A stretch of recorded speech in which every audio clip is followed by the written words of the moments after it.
Coming to you from Annapolis, Maryland, home of the U.S. Naval Academy, the sailing capital of the world, home of the world's largest crab feast, and 4 signers of the Declaration of Independence.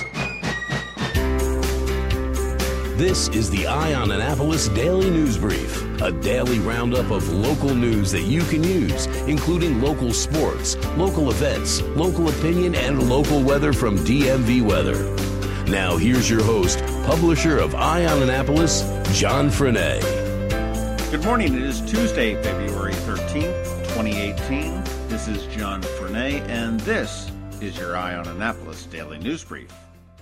The Me Too movement has moved into Annapolis again with the Key To movement. An online petition started on February 8th has gained more than 165 signatures asking the elite Key School to investigate a culture of inappropriate relationships between faculty and students dating back to the 1970s, which lasted for more than a decade. A Key School former student, Carolyn Surik, was compelled to make the petition and also a post on her Facebook page after seeing the gymnasts testify against the abuse of Dr. Larry Nassar up in Michigan. And reading through the comments, it appears that the allegations span more than a decade and involve upper and lower school teachers, as well as camp counselors. The behavior is alleged to have included sexual misconduct as well as drugs and alcohol, and several commenters have indicated that some of the former students have maintained lists of faculty involved along with lists of the victims. A hashtag Key2, has been used to identify social media posting relating to the allegations. Key School has responded by sending a letter out from the head of school, Matthew Nespol, and chairman of the Board of Trustees, Joe Janney, promising to investigate. We are one step closer to having a market house. Last night, the Annapolis City Council did vote to move ahead with the lease assignment for New Market LLC, which will operate the new market house. Alderman Fred Paone was opposed to the lease, and he voted against it. Alderwoman Rhonda Pindell Charles was against the lease, and she ended up voting with it, but reluctantly and with great trepidation. Alderwoman Sheila Finlayson abstained. At the heart of the discussion was, again, the rent being charged to the market house, as well as the rent abatement. The rent is $18 a square foot, with an abatement for the remainder of this year at 100% and at 50% for the first half of next year. Local business owners testified that the going rent downtown is $20 to $65 a square foot, and noted that the previous market house tenants were paying in the high $20 per square foot. Regardless, the city plodded ahead, and local business owner Sven Storm of Storm Brothers Ice Cream said he's going to be pursuing legal action against the city for what he sees as an unfair subsidy of one business over another. He and other downtown businesses intend to file appeals to their property tax rates, as the city has established a lower rate with that lease. Also now open, up in Hanover, Greenpoint Wellness, the county's first medical marijuana dispensary, has opened its doors. Yesterday, the lobby was filled to capacity with dignitaries and staffers as the medical marijuana dispensary prepared to open its doors to witness the ribbon cutting by Tony and Laura Toskov, who own the facility. Toskov did express his displeasure at how difficult the process was to get open here in Anne Arundel County, with the county council passing a bill that any medical marijuana facility needed to be 1,000 feet away from any residence or school building. The Toskovs are looking for a specific kind of customer, and they are looking for those recovering from opioid addiction. They said they hope it can become a center to prescribe medical cannabis to those looking to ease themselves off of pain medication. Another new business opening in Crofton. Chesapeake Real Ale Brewery opened last weekend at 2408 Crofton Boulevard with a focus on small batch brewing and a constantly rotating beer list. Once the brewery is operating at full bore, it will offer 8 cask ales as well as 16 beers on tap, all of them brewed in batches of no more than 2 barrels at a time. That is Anne Arundel County's very first craft brewing. In more streamlining of your government, yesterday Larry Hogan's administration announced that there is a Maryland one-stop statewide licensing portal. So if you're looking to get a fishing license, a hunting license, any kind of a license now, there is a single portal where you can go to handle that, and that's being done by the Maryland Department of Information Technology. The portal is known as Maryland One Stop, and you can find it at onestop.md.gov. Hey, that's about it for the news, and you do know that you can go to eyeonannapolis.net, get more details on these stories and much, much more. Stick tight. I've got a rant coming up a little bit later about the Maryland court system and the MBA. And George Young is on deck with your local weather forecast. I'm Sean O'Neill, your local RBC Wealth Management Advisor. More than likely, the primary reason you save and invest is to achieve your life goals while ensuring your long-term financial well-being. But before you can determine your preparedness towards your goals, you need long-term answers to important questions about how much money you need, where it will come from, and how long it will last.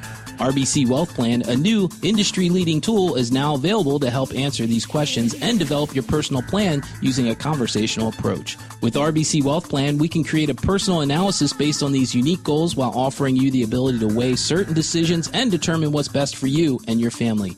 Call me, Sean O'Neill, today at 410-573-6723 for a complimentary consultation. RBC Wealth Management, a division of RBC Capital Markets, LLC. Member NYSE, FINRA, and SIPC. This is Maryland. The weather can be nearly unpredictable. We've got George Young from DMV Weather in Annapolis to sort it all out. Hey everyone, this is George from DMV Weather with your Eye on Annapolis forecast for Tuesday, February 13th. More cold temps in the Annapolis area today with highs near 40, which is about 5 degrees below average for this date on the calendar. Winds will then shift to a more southerly direction by Wednesday, and the result will be all of Anne Arundel County. We'll see temps back up to the 50 to 55 degree mark.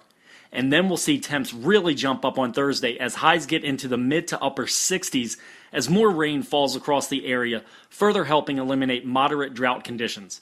And while not as warm Friday, it'll still be above average with temps in the 50s as more rain showers are likely, especially in the AM hours. Okay, that's it for us today. Be sure to download our free weather app by searching for DCMD Weather in the Apple App Store or Google Play Store, and also follow us at dmvweather.com or on Twitter or Facebook. This is George Young of DMV Weather with your Annapolis forecast. Make it a great week out there, and remember, whatever the weather outside, have fun and be safe. Do you have an Amazon Echo? You know, the Hey Alexa gadget in your house. Well, she just became more efficient and more helpful with the addition of the Eye on Annapolis Daily News Brief. You can enable the skill in the app by searching for Eye on Annapolis or Eye on Annapolis Daily News Brief, and then simply say, Alexa, play Eye on Annapolis Daily News Brief. Whenever you want to hear the latest local news, local sports, local events, and local weather, she's right there for you. You can even add it to your flash brief and get your world, national, regional, and now local news read to you while you're in the shower. But if that's how you use Alexa, well, let's just keep that between us. Give it a shot and check it out. They say opinions are like... Here we are with a dose of opinion for you. Back on January 3rd, I got a speeding ticket over in Queen Anne's County. I was speeding, and hey, that's not in dispute, but I wanted to go before a judge to explain and possibly see if the fine, or let's be real, more importantly, the points, could be reduced or eliminated. On January 4th, I mailed in the request for a waiver hearing and waited for notice of my day in court. I thought it was odd that I was sending the request into the district court in Annapolis and not in Queen Anne's, but then I figured, it might be a central point. On February 11th, I hadn't received a court date and decided to go online and check to see if it had been scheduled. Nope. But what I did notice was that 2 days earlier, my license had been suspended for, quote, failure to comply, unquote. What? I sent it in immediately, the day after I got my ticket. Where is the waiver request? The post office? The Annapolis courthouse? The Queen Anne's County courthouse? Under the car seat of the mailroom clerk? Who knows? It just didn't get to the person that's in charge of suspending licenses. But I was never notified of the suspension of my license. The MBA never called me, emailed me, sent me a letter, nothing. What would have happened if I had not been proactive about that?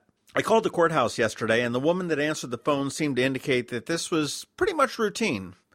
Perhaps it might have even been standard operating procedure. I don't know. She said that I could go to any courthouse and pay the fine in full as a, quote, penalty deposit, and the suspension would be lifted and a court date would be assigned. What a crock. If the state allows you to request a waiver without paying the fine, they should honor that. If they're going to suspend a license administratively, they need to notify the license holder, or at least try. I got nothing. No letter, no phone call, no email, nothing. Had I not checked and been pulled over, here's what I'd be looking at. A minimum of a $500 fine, up to 2 months in jail, and 3 points on my license. All because the state of Maryland failed to let me know. I'm sure my waiver request passed through a dozen hands or so and had plenty of opportunity to be lost. Governor Hogan talks about moving Maryland forward. Well, here's an idea. Allow people to respond to traffic tickets by email. You have 3 options. Payment, no payment and a waiver, or no payment and request a full-blown trial. 3 unique email addresses, and each has an auto reply that will tell you the exact next steps and list the critical dates that you're going to need to know. It'll serve as a receipt and give the driver detailed instructions on what to inspect. I could have avoided this with an email response that says, hey, we've received your waiver. A court date will be scheduled and you'll receive notice in the mail. If you don't get one within 30 days, please call this number. The solution is so simple yet so elusive. If I didn't know better, I'd think this is just another cash cow for the state. Suspend a license, pull them over, and boom, $500. If the driver finds out about it and does the right thing, boom, an interest-free loan for the fine. Wait, I do know better, and this probably is a cash cow for the state. Well, because I'm not willing to risk it, I guess I'll call my Uber, head down to the courthouse, and pay the ransom. And that's what I'm thinking today. Thanks for listening to the Eye on Annapolis Daily News Brief. If you like what you heard, make sure to tell your friends and colleagues about it. And also tell them about our website, eyeonannapolis.net, where you can find much more. Be sure to check out our other weekly podcast, The Maryland Crabs. This podcast comes to you every Monday through Friday at 7 a.m. Thanks for listening, and we'll see you next time.